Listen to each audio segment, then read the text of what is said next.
elite, and I mean the elite. I mean the elite in Haiti. I mean the elite in Jamaica. I mean the elite here in Tanzania. I mean the elite that we have chosen, our leaders that we have chosen, Barbados, Bahamas, wherever we are, they have made a decision for us. And that decision, they're feeding themselves, they're enriched, they own things, they're doing fine at your expense. At your expense. You're impoverished, you're begging, you're in need, you don't have a job, you're in a country or countries that are rich. Jamaica is rich, Barbados is rich, Tanzania is rich. Everywhere God has placed us through the tragedies that we have gone through, slavery and whatever, colonialism, those places are rich and have been enriched by us.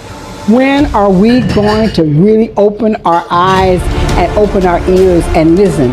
I know the Bible says that our leaders are chosen by God, but that's not, I don't believe it. I don't believe that word is what God has said, because we have too many terrible, unthinking, unloving, unbelieving leaders that are greedy and fat and are looking at themselves and their family, and they're not concerned about you, and they're not concerned about me.